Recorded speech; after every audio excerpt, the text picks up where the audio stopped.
Chapter 17. No Humans Allowed. The mobile tanker Azalea, San Francisco Harbor, California, December 14th, 1998. Two small hominid creatures, completely covered in thick, coarse fur, called duende, argue loudly as more and more inhuman passengers crowd in around them. Fiercely territorial, there will be no like-species alliance between the duende. Two males in proximity to each other will fight, regardless of there being a tournament or not. The older male, with slightly graying in his fur, shoves the other, pushing him into a horned demon of the Garisto variety. "Watch it, Fleabag!" the Garisto demon shouts. "Stay out of it, sulfur breath!" the younger duende growls. The Garisto angers, baring his teeth. "You aren't making it to the island, furball!" The duende lunges, biting for the demon's jugular, but the skin of the Garisto is hard as stone, and the beastly hominid chips one of its teeth. The duende rears back in pain, and the Garisto quickly slashes open its throat with a claw. As the younger duende falls back with blood spurting from its throat, the older one charges with a primal roar. The Garisto easily evades, thrusting a clawed hand through the creature's chest and piercing its heart. "Is that how this is going?" a muscular dragonic Zmu, named Ildragus Straktu, asks, watching as the two hairy man-beasts fall. "Starting the tournament early?" "Why not?" the Garisto asks. "Less competition." A man in black robes, sitting alone in the corner, speaks up. "We were warned not to fight until we arrive at the island." "So what?" the Garisto mocks. "You scared to die?" "Of course he is scared," Ildogrizas laughs. "He is just a human." The man lowers his hood, having had enough of the loud and annoying monsters. "Reviver des morts," Aisheth says, waving his hand and resurrecting the two duende as undead soldiers. The duende pounce on the Garisto, tearing through even its hardened skin. The beasts do not feel pain anymore, even as their teeth and claws break. Eventually the demon is torn apart and dismembered. "Necromancer," Eldgrizas growls. The devil Gualichu and his subordinates, Decarabia, Kazadaya, Etestos, and Gamorcha, board the ship, drawing the attention of the earlier arrivals. Dressed in expensive clothing, the men do not appear nearly as monstrous as any of the monsters already in attendance. "Who invited Wall Street?" A feral-looking man in tattered clothing growls. He is Kilaki, and he is a Lycos-Therian, a subspecies of the Varkalak. Like other Therians, they do not transform from man to wolf on full moons like in myths and stories. Rather, they are a monstrous creature, long diverted from Homo sapiens, and are Lycos from the day they are born. A human cannot be transformed into a Lycos, despite what television and books may say to the contrary. Another Therian speaks up, grinning in anticipation of killing the perceived humans. "They probably think they can bribe their way to the prize." Yet another different species of Therian. The man is named Hagenti, and he is a Yakaruna. Gualichu looks at those gathered on the ship in disgust. "Abominations." With the snap of his fingers, several of the nearby creatures burst into flames. They aren't humans! Aginty shouts in alarm. I don't recognize their scent! Whatever they aren't like us, Kilaki growls. Shall we kill them all right now? The devil Kazadea asks. Not all of them, Walachi says. Best to not put all eyes on us for the remainder of the competition. We could encourage unwelcome alliances to form against us, should we appear too strong. A voluptuous woman with long red hair approaches the devils with a lustful gaze. A strange magical energy wafts from the woman, radiating outwards in spectral pheromones, meant to put prey under her spell. Kazadea growls in annoyance. He can taste the smell of the siren's pheromones, and he spits on the ground. Your tricks won't work on us, whorish filth. The siren is taken aback and shocked that her abilities have no effect on the devils. Her eyes widen in horror with realization that she has made a fatal mistake. Just before Kazadea uses his power of biokinesis to snap her neck without having to touch her at all. Those 5 will be a major threat, Aisheth whispers to himself. They need to be removed quickly. He removes a small knife and cuts open his palm, beginning to chant. Unlike the Therians or the Siren, he does not move to the front and draw attention to himself, instead trying to blend into the background of the crowded ship of monsters. I smell dark magic, Dekarabia says, sniffing the air. Walachi nods. There is a sorcerer of some sort among us. Find and eliminate him. Properly wielded, magic is our most immediate concern. With his blood, the necromancer is able to summon from the astral wastes 4 powerful revenants to attack the devils. Walachi pivots, snatching a revenant by the throat. The hungry spirits of monsters. He closes his hand, crushing the creature's throat and causing it to disperse into a black mist. Are no more a threat to us than the monsters themselves. Aisheth continues, chanting, using his blood spells to call upon even greater beings from beyond the worlds of the living and the dead. With an earth-shaking roar, a massive creature rises from the sea, from a flashing fissure opened up on the sea floor. Over 50 feet tall and having a lion mane of hair hanging down from its deformed head of hundreds of gnashing teeth, the Kyonshi roars again, brandishing claws longer than most swords. An uncommon lemur, Kazadea says. This sorcerer possesses some skill. And he is also a human, Walachi cautions. He could lay claim to the Banu Kazka, should he win the tournament. He must be killed before we reach Jockey Island.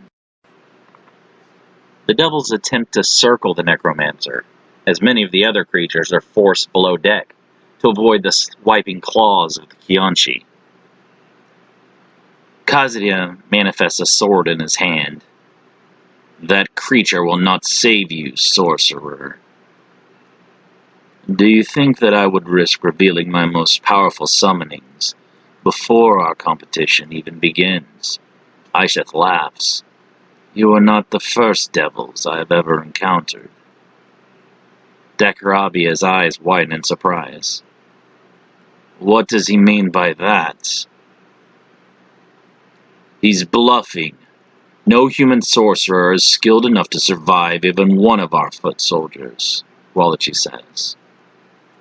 Aisheth grins, unrolling a folded parchment with blood seals etched upon its surface. Arise, my servant, fallen angel, Pura. The ship begins to rock violently back and forth. Lightning strikes all around, catching several nearby docked ships on fire. An oily shadow oozes from the scroll, slowly taking on a bipedal form. Blasphemy, Kazida growls in horror. The undead creature becomes the form of a dark-haired female with red eyes and black mangled wings. You fused a Yazata soul into a rotten human corpse? Kazida screams in outrage. You will suffer for this atrocity! Pura extends a hand, knocking the devil back with a psychic pulse of energy. Even dead, my fallen one is more than a match for you pitiful rejects. Aisheth laughs. Kazida's image flickers, using super speed in an attempt to flash past Pura and kill her master. Pura intercepts, striking the devil out of the air with a backhand. While downed, Kazida is nearly caught by the Kyonshi's claws. The devil scrambles back, frustrated. This is not going to be easy, Wallachu says. This human is formidable. The infighting between the monsters continues as the mages from Endelgian arrive on the ship via teleportation magic. The air itself seems to shimmer and warp, as if reality is bending and twisting to accommodate the sudden influx of magic. Suddenly, with a brilliant flash of light, the mages appear on the deck of the ship in a cascade of sparks and ethereal energy. Their forms materialize out of thin air, their outlines blurred and indistinct as they emerge from the teleportation spell. First comes Danny, her silhouette illuminated by a halo of magical energy as she steps forward onto the deck. Her expression a mix of determination and apprehension. Behind her, Allure and Zaya materialize in quick succession, their forms flickering and wavering as they adjust to the sudden change in surroundings. The mage's arrival is accompanied by a rush of displaced air and the faint scent of ozone, a lingering reminder of the powerful magic that brought them to this place. For a moment they stand there, their eyes wide with wonder and disbelief, as they take in their new surroundings. More humans? A Barlagua growls with disgust. Built like a gorilla but having a crocodilian snout, the creatures are incredibly powerful. This invitation was exclusive. Your kind aren't welcome. Let them come, Avarkalak says, salivating. I could use the extra calories. Dami nervously looks around at her group. To her horror, all of Allure's glamour spells are gone. They can see us for what we really are, she shouts. You have to be kidding me, Allure shouts. I executed those spells perfectly. We should still have hours of camouflage remaining. I don't know what to tell you, but they can see us, Zaya says, and they know we're humans, so we better come up with a plan. Be ready for anything, Danny warns. There are already a lot of monsters here, Allure whispers. I didn't think there would be so many. Why don't we thin them out a bit? Zaya asks, drawing her sword. Aisheth looks up, sensing the sudden spike of magical energy. Mages. What are they doing here? He notices the devil's attention too is diverted, and he quickly banishes both Pura and the Kyonshi back into the abyss, and vanishes into the crowd of monsters once more. There's no point wasting my time and energy fighting those monsters now. I will hang back, and let those other mages weaken them for me. Then I will kill whoever is victorious. He got away, Kazida growls, turning his attention back to the battle, but finding Aisheth and his summoned undead have disappeared. No matter, Wallachi says. Something else interesting has happened. Let us go below and see what all the fuss is about. Back to back, Danny shouts. Form a tight circle. Raksha Sun Na Rabin, Allure chants, slowing the enemies around them and speeding their own allies up. Biargo, Apprentice Caitlin Abbott says, conjuring a wall of green energy around their group.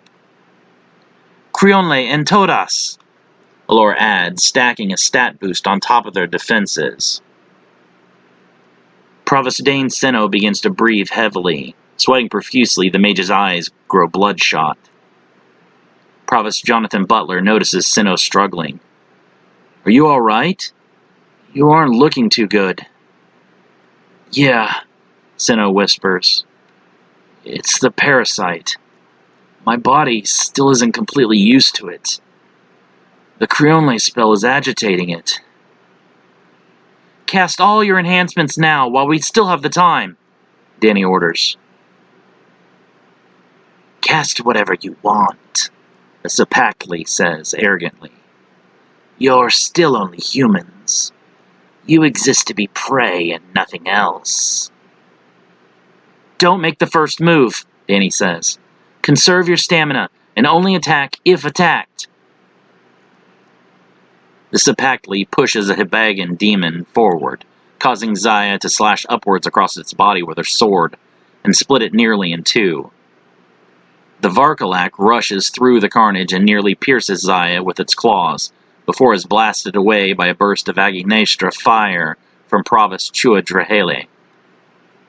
"Keep together," Danny shouts. "Stay in formation. Cover all angles of attack." "Into Marian," Provost Dearden Javad casts, causing the floor in front of them to become mud. Several attacking creatures are slowed by the softened ground. "Agnestra," he casts, heating the mud with flames to encase the creature's feet in plaster. A large, blue-furred Juwan runs at the group. Zaya plants her right foot forward and pivots, slashing across the furry humanoid's midsection. The blow is not enough to stop the Juwan, and Zaya turns her blade back towards the creature, but it does not have enough return force to cut deeply. The creature grabs the mage by the face and lifts her into the air. Before the Juwan can tear Zaya apart, she stabs her sword down through the creature's clavicle. A pair of Myrmidons use the slight break in the mage's formation to move inside their line unseen. Able to shrink to the size of an insect, the Myrmidons are easily able to move about with little resistance. The creatures revert to human size and seize the two nearest mages from behind. The group is completely fractured as the other mages turn to fight the Myrmidons. Large, scissor-like mandibles attempt to chew the faces of Provost Lillian Rom and Adabin Zuberi, but both creatures are quickly beheaded by Butler and Drahele. The Sapackley leaps at Abbott, correctly seeing her as the weakest link in the group and the easiest prey. With lightning reflexes, Zaya intercepts and cleaves the reptilian humanoid in two midair. The bloody halves splatter to the ground, showering the mages with red. They do not have the time to be bothered by the gore, instead focusing on the remaining monsters all around them. The boat is filled with bloodthirsty creatures of all shapes and sizes, each one desiring the human's flesh. The devil Gualachu chuckles, watching as the humans make sport of the impatient creatures. "Should we do something?" the devil Gamorka asks. "Not yet," Gualachu replies, holding up a hand. As the highest-ranking devil sent to Jockey, he is in charge of the others. "This is far too entertaining." Danny combusts an ogre-like Yetun demon with flame magic, while Provost Javad shreds it with a barrage of conjured blades. The demon staggers back, but does not die. "Baroka Izakora!" Javad shouts, combining the blades into a single axe and cutting the demon in half. Made up completely of water, an undine elemental creature flows beneath the feet of the mages and reforms in the center of the group. Attacking with a wave of water magic, the elemental creature hits Danny in the back, and into the waiting arms of two large, hairy Hibagan creatures. Like Sasquatch, the ape men attempt to crush Danny's skull with their inhuman strength. Zaya leaps forward. severing one of the Hibagon's arms, and pivoting to slash upwards through the other. Dani drops into a crouch and draws a dagger, stabbing into the chest of one of her attackers at the same moment Zaya beheads the other. This voyage has not even begun, and we already have this much violence. Wallachu laughs. And Yana must have known this would happen. Why would she tell everyone not to fight? Kazudia asks. I do not try to understand the motivations of lesser beings, Wallachu says. Pravicino is scratched across the face by a Varkalak, triggering the parasite in his blood to react.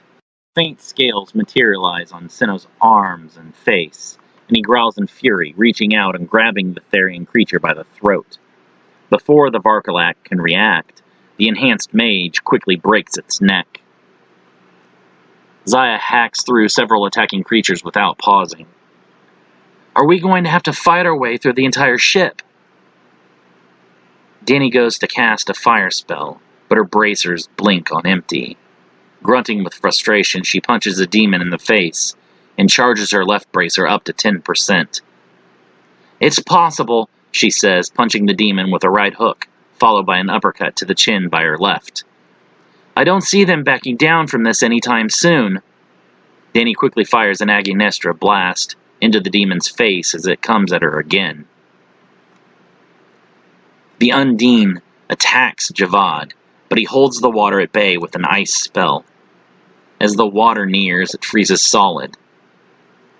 The two magic users struggle against each other until Abbott touches Javad's shoulder and closes her eyes. Creonle.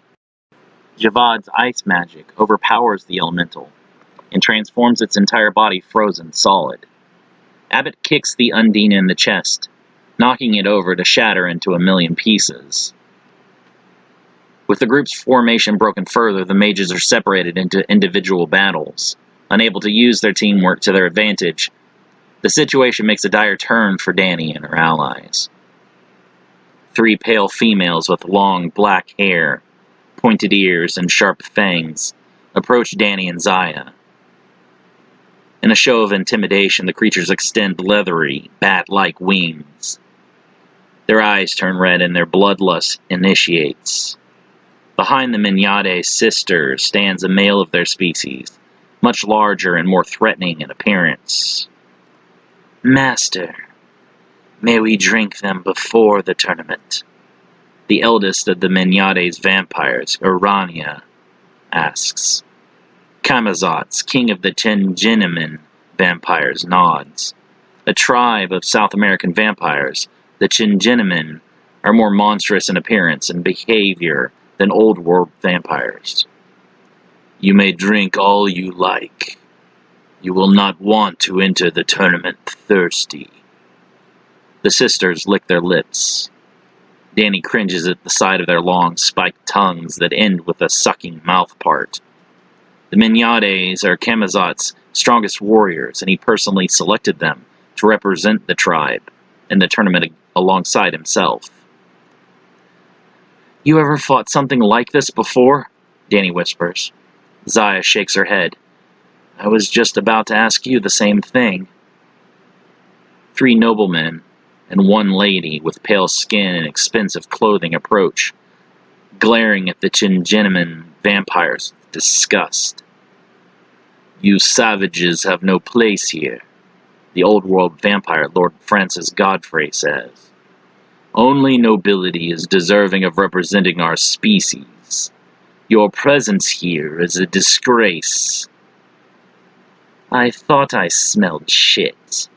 The Lady Kasara Raylan taunts the Minyades. Do you still bathe in the Amazon, or do you finally have running water? The Minyades growl at the insult. It would be a shame to get blood all over that fine dress, Nisha, the youngest sister, says. Why don't you leave now before things get messy? Such well-mannered bitches you have, Lord Hendrik Drang says. Where are their leashes? Zaya, Dani whispers. This way. She tilts her head to the side. With the vampires distracted with their personal feud, the mage hopes that they can slip away unnoticed. The vampire noble, Lord Athanasius Jarnath, intercepts the mage's path with incredible speed. Lunch does not get to leave whenever it pleases. When we have dealt with the savages, you are next. Danny reaches behind her, grasping the sword of Orcus. Vampires are greater undead, but they should still be weak to the same things as lesser undead. The sword was enchanted to destroy revenants, so it should work to some degree against vampires as well, right? She thinks. Danny draws the sword and chants the spell to damage the undead she learned from Sinnoh. Osiedere immortui. The sword glows with supernatural green light. Lady Raylan hisses. Food should not fight back. A spell of hypnotism radiates from the vampire's eyes, trying to entrance Danny. Like some cobras, vampires are able to temporarily stun prey with hypnosis. Sinnoh leaps over to Danny, tackling Kisara. Clawed hands slash at the vampire, who can only hold her arms up in defense and shriek in fright as the powerful mutant tears at her flesh. Lord Jarnath rushes, grabbing Sinnoh by the throat and pinning him against a wall. You are a strange one, he says. What exactly are you? The mage's parasite pushes further mutation, causing his skin to heat up. The vampire releases his grip with an irritated hiss, because the GX parasite forms abilities based on the will of its host. Sinnoh's desire to kill the vampires and protect his friends further influences his mutation. Imitating the symbols on Danny's sword, the GX parasite writes enchantments all across Sinnoh's body. The first parasite with access to magic, Sinnoh becomes a living weapon against the undead.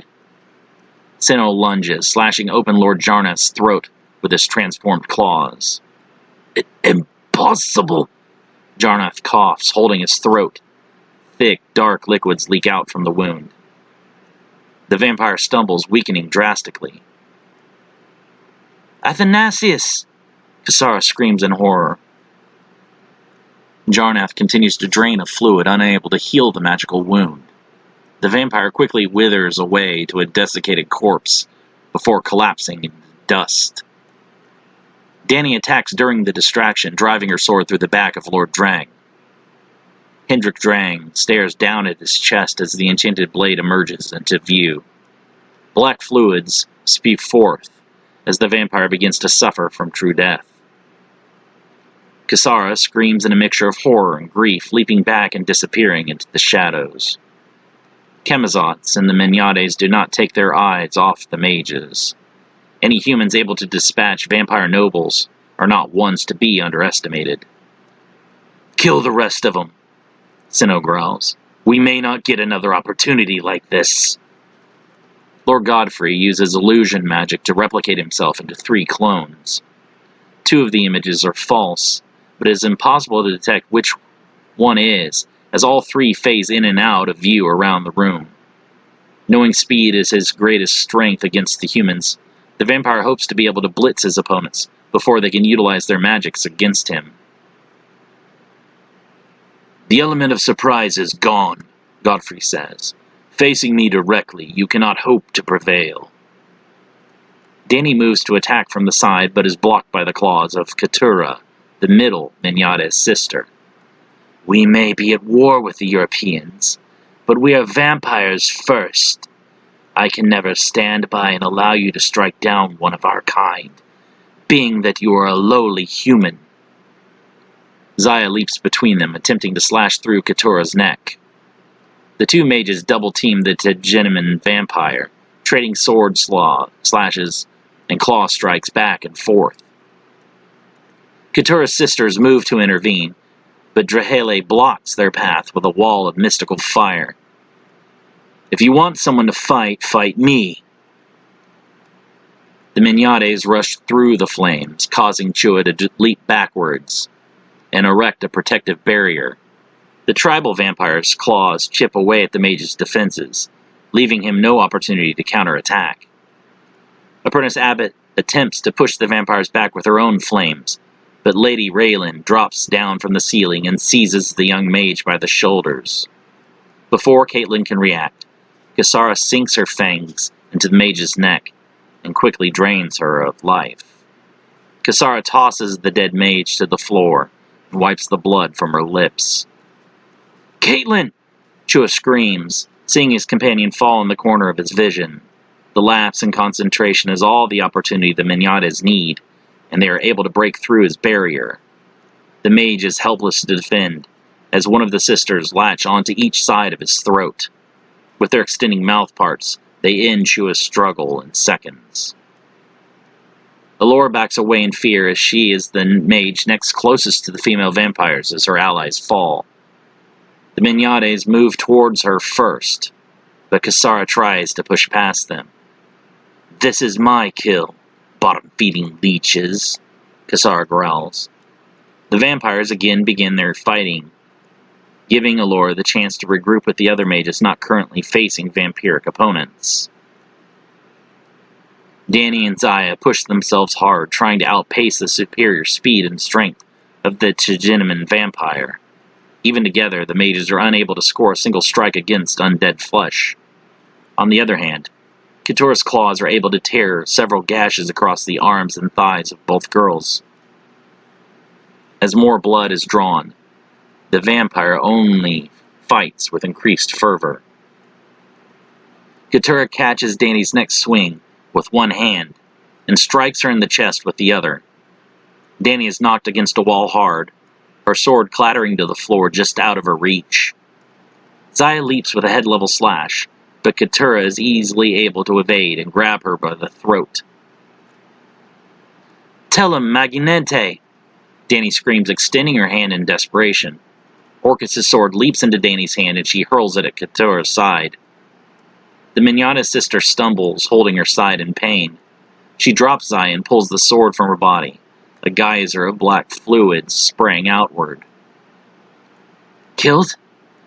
Before the tournament?" Katura whispers in disbelief.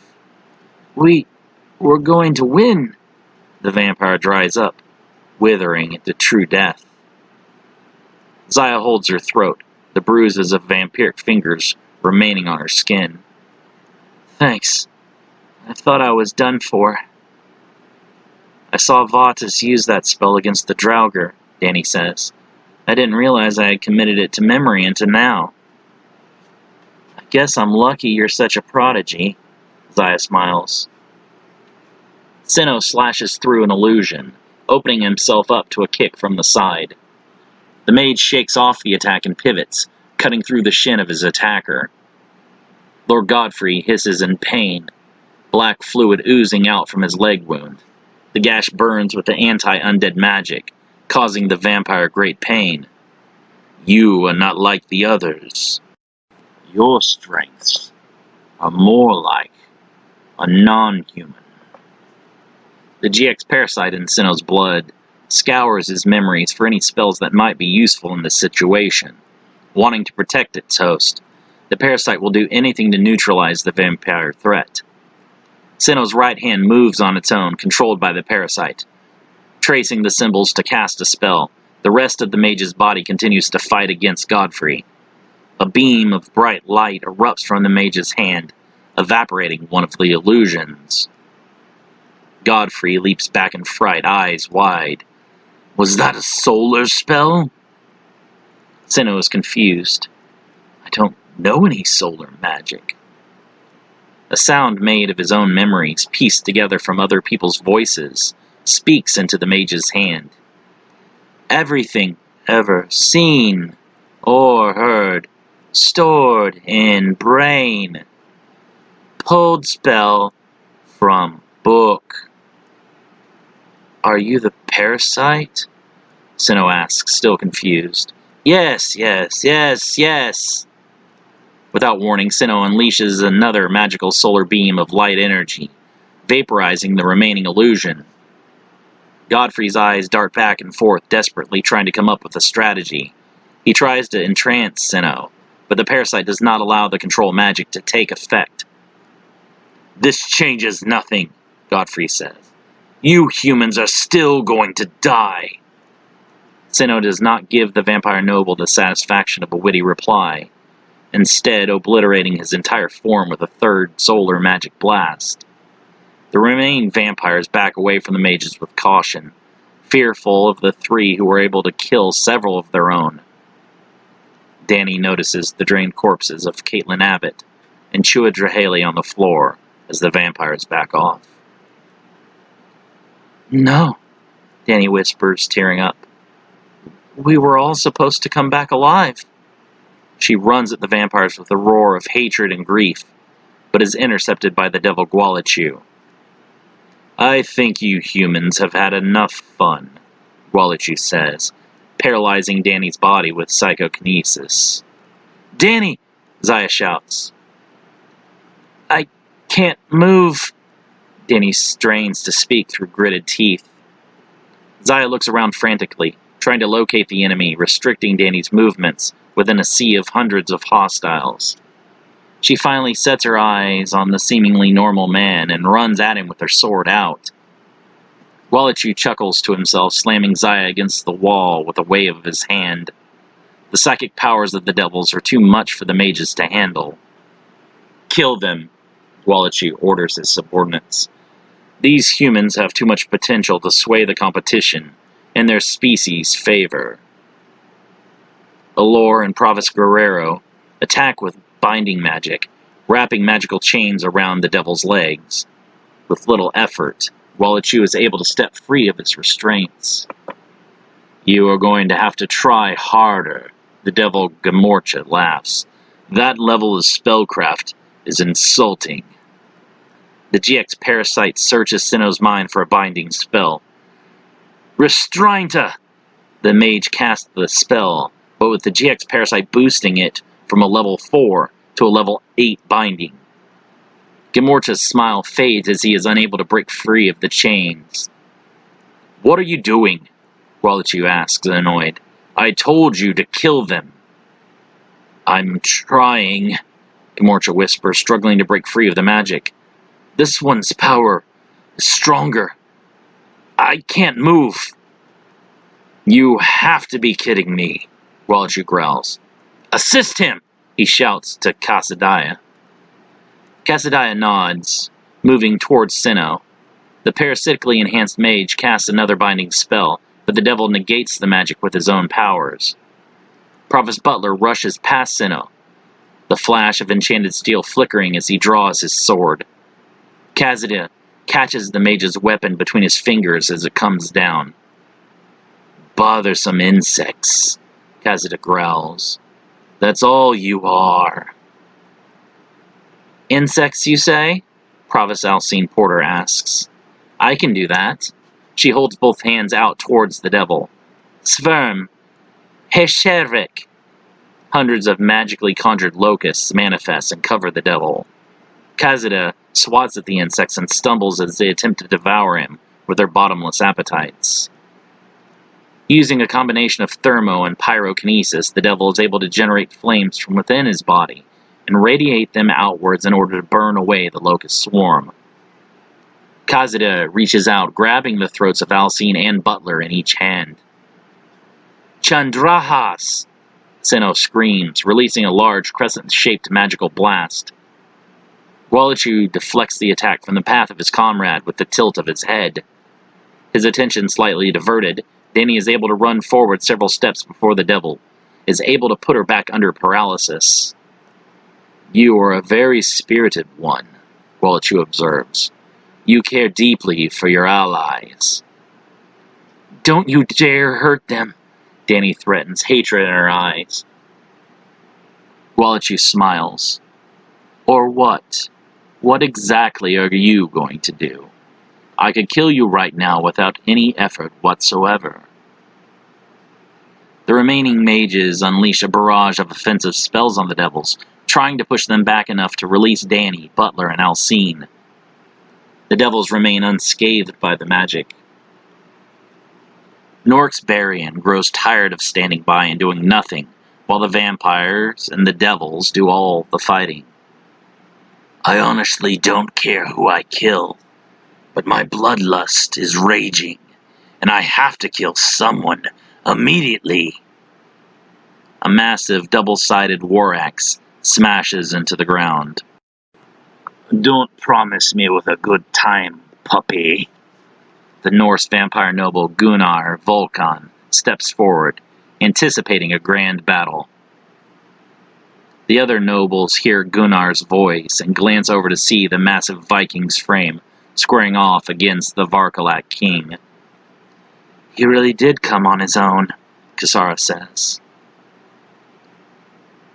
Did you doubt his thirst for battle? Hendrik asks. All that he cares about is combat. He would move heaven and earth to fight in this tournament. Norix lunges forward with lightning speed, his claws extended, aiming to catch Gunnar off guard. Gunnar raises his war axe with a mighty roar, meeting Norix's attack head-on, the clash of metal and claws echoing across the ship. Norix's claws scrape against the hardened steel of Gunnar's axe, sending sparks flying as the two adversaries engage in a fierce struggle for dominance. Gunnar unleashes a powerful swing of his axe, aiming to cleave Norix in two with a single blow. Norix dodges the attack with a graceful leap to the side, narrowly avoiding the deadly arc of Gunnar's weapon. Seizing the opportunity, Norix counters with a series of lightning-fast slashes, his claws tearing through the air with deadly precision. Gunnar retaliates with a brutal barrage of strikes, each blow fueled by centuries of battle-hardened skill and strength. Norix staggers under the assault, his fur matted with blood as he struggles to keep pace with Gunnar's relentless assault. With a defiant growl, Norix summons his inner reserves of strength, pushing himself beyond his limits as he fights to turn the tide of battle in his favor.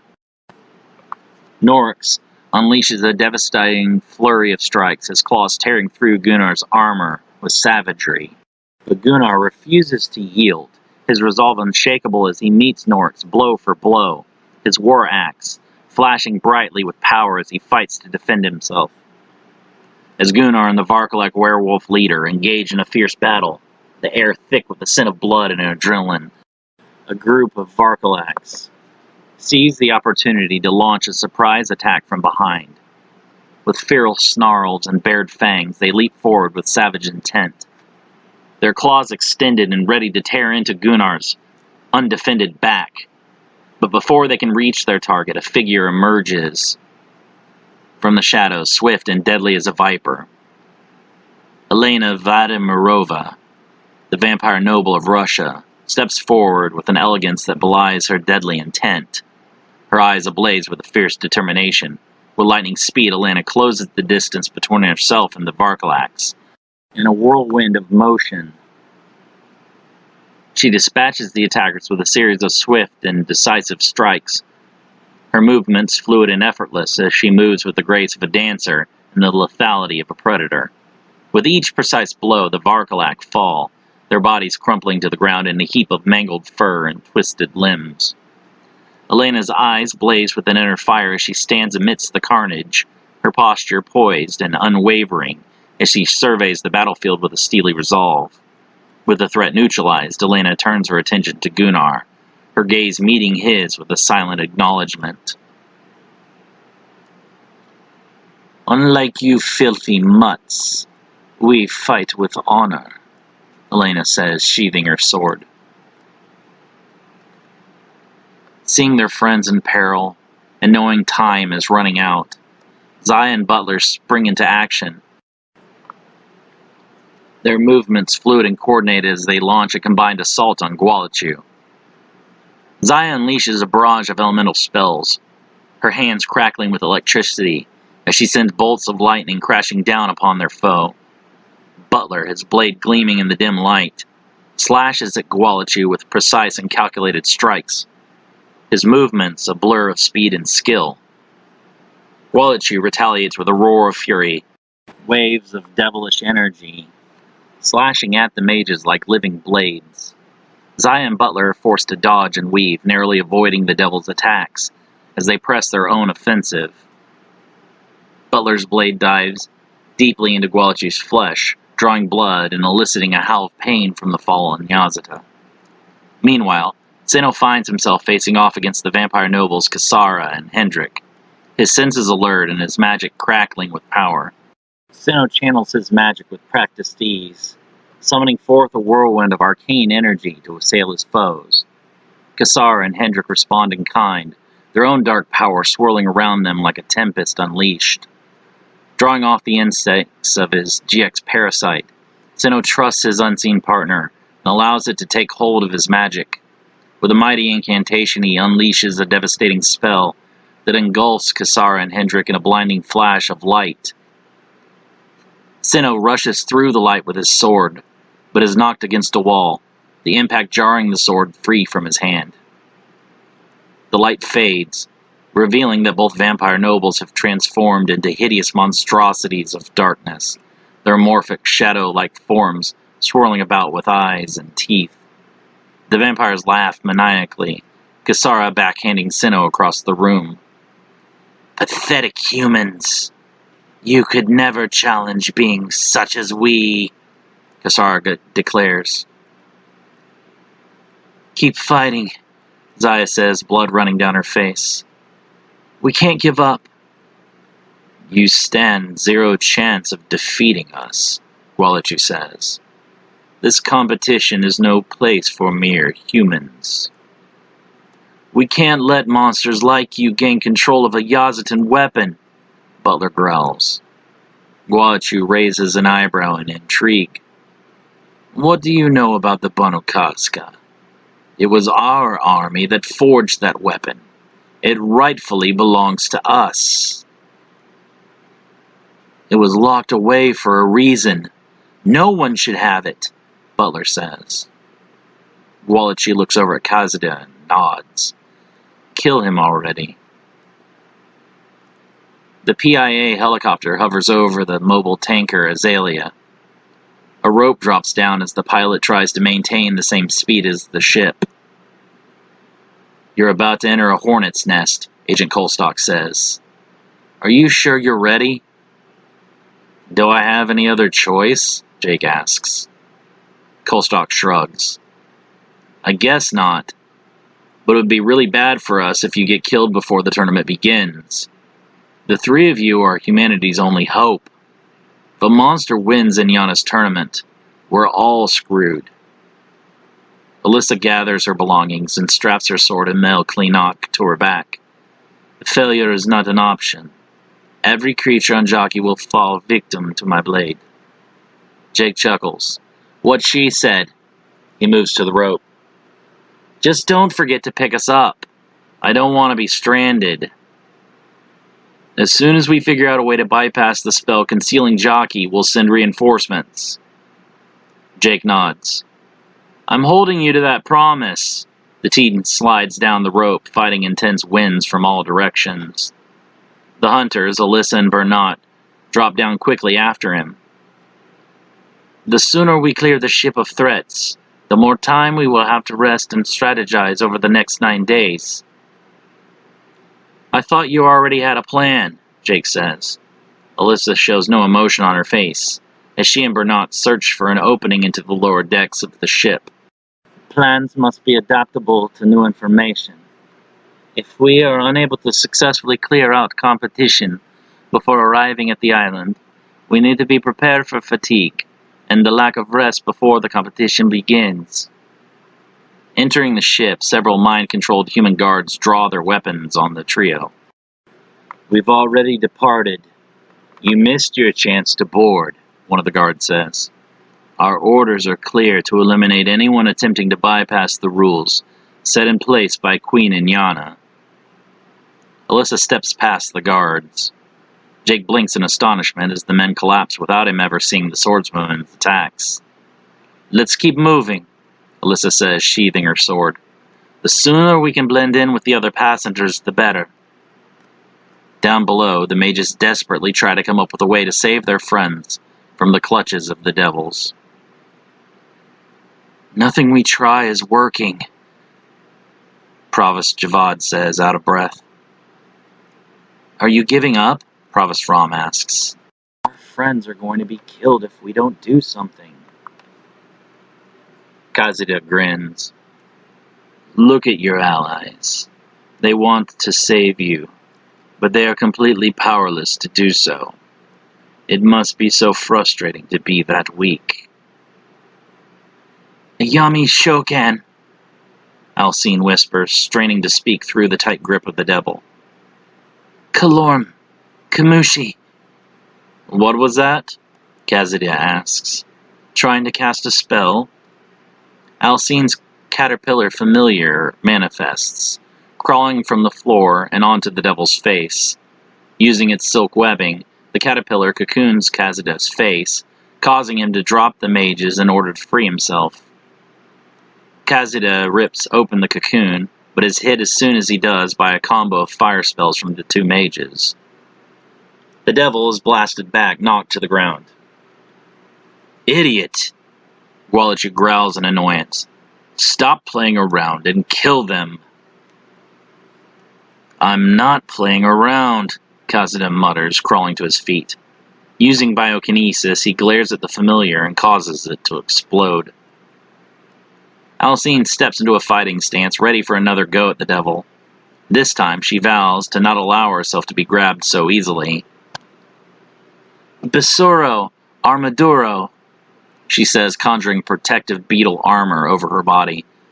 Falx, Kamakiri, she adds, also conjuring twin curved mantis blades.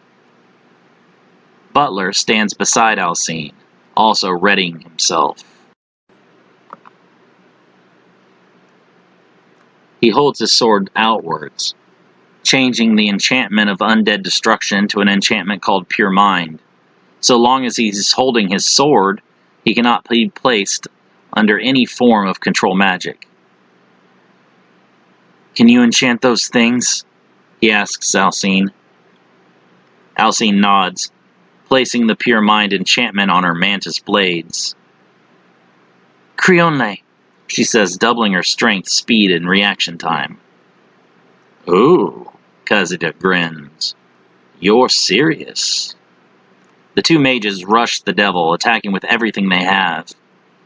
Kazuda blocks each strike with ease, using psychokinesis to stop their blades before they make contact.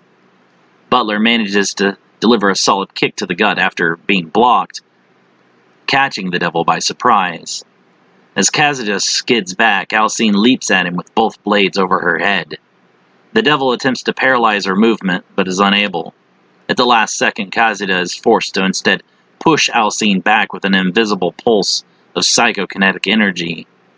Alcine lands in a crouch and immediately casts another summoning spell. Ayami Shokan, Alcine chants. Senpes. A massive centipede is conjured. Kazuda leaps back at the beast as it attacks with its large body.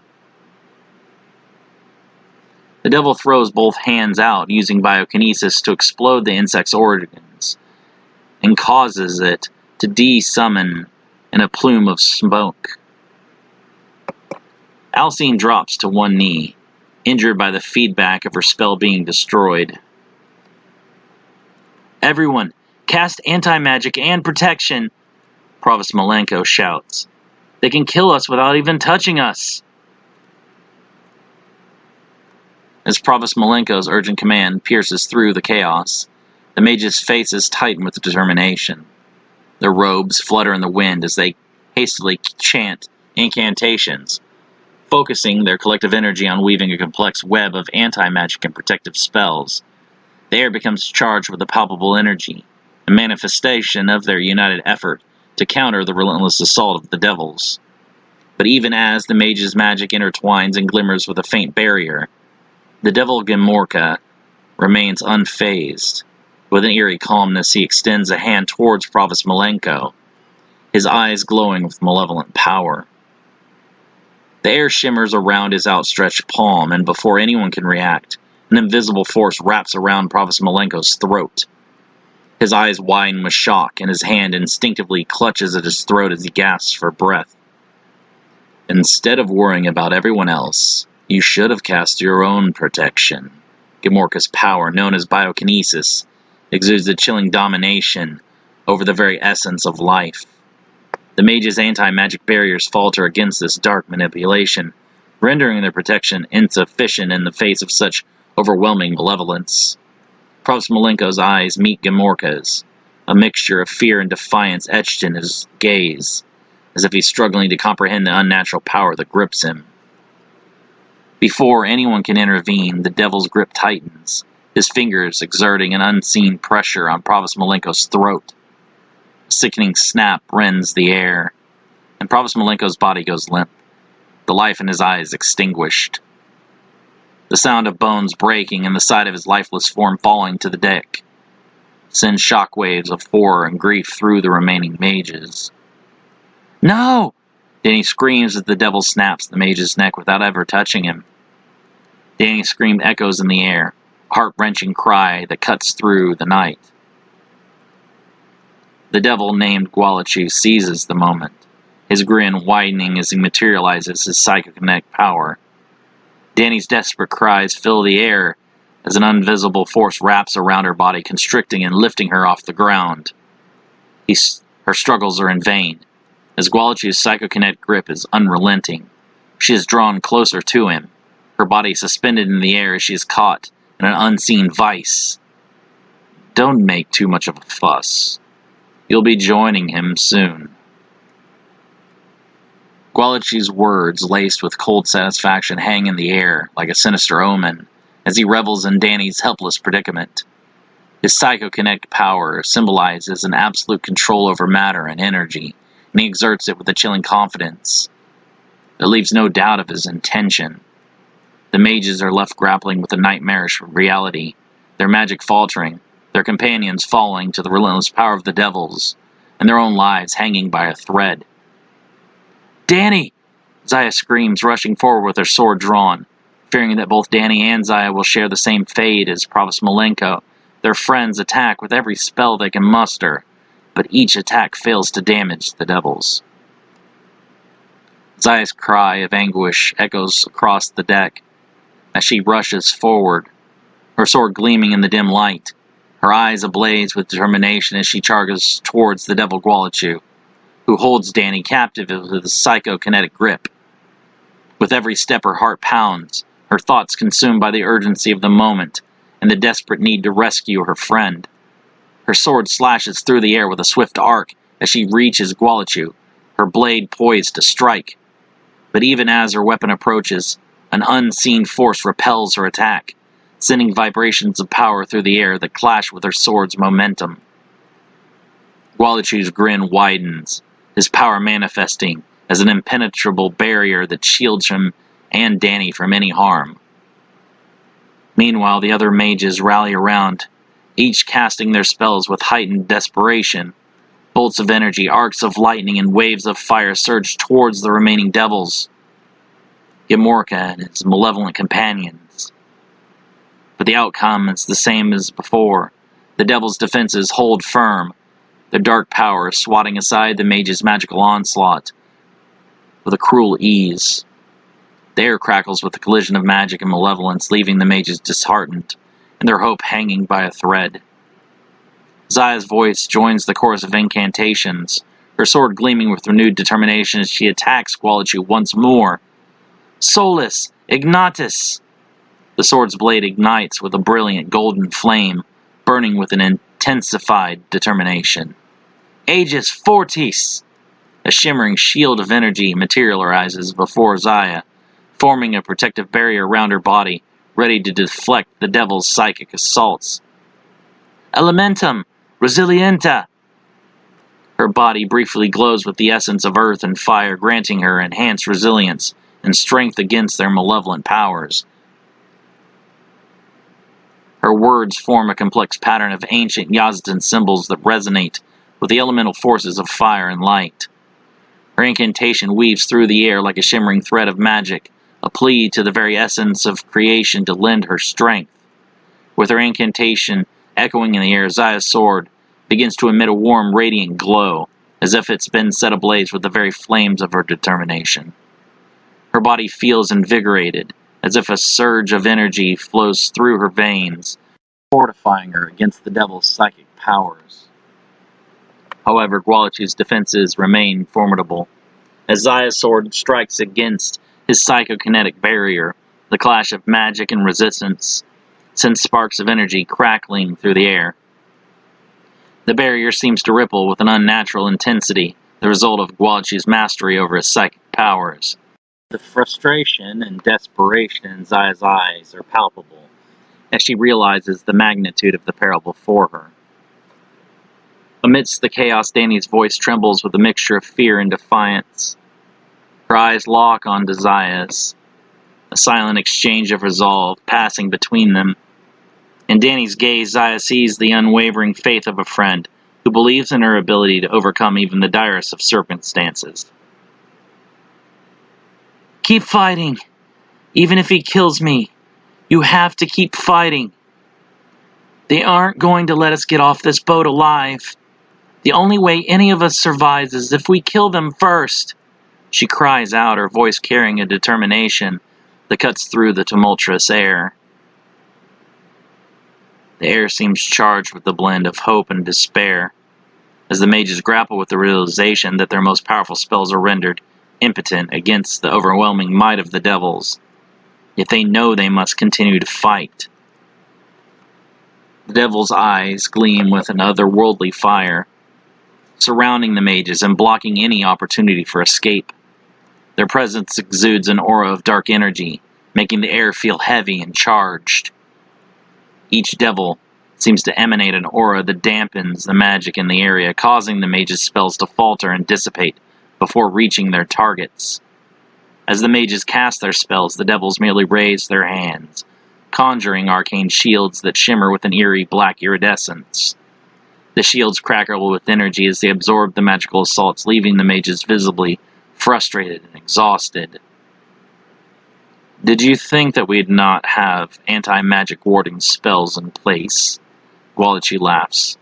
"We are on constant guard from the Yazdan threats. Your weak human magics are nothing." "Damn it!" Zaya growls in frustration.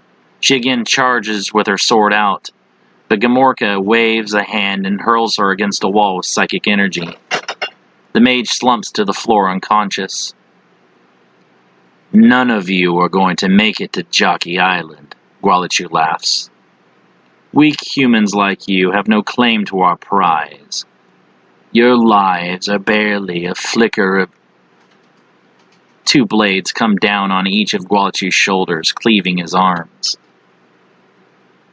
Danny drops to the floor, caught in Jake's arms as he speeds past. The devil blinks in shock, his severed limbs hitting the floor. The hunters pivot in unison, their swords crossing through Gwalachu's neck. A powerful release of energy erupts as the devil's head is severed. "What?" Gamorka shouts in surprise. "Who are you?" Danny looks up, still held by Jake. He looks down and smiles. "This time I saved you. Are we even now?"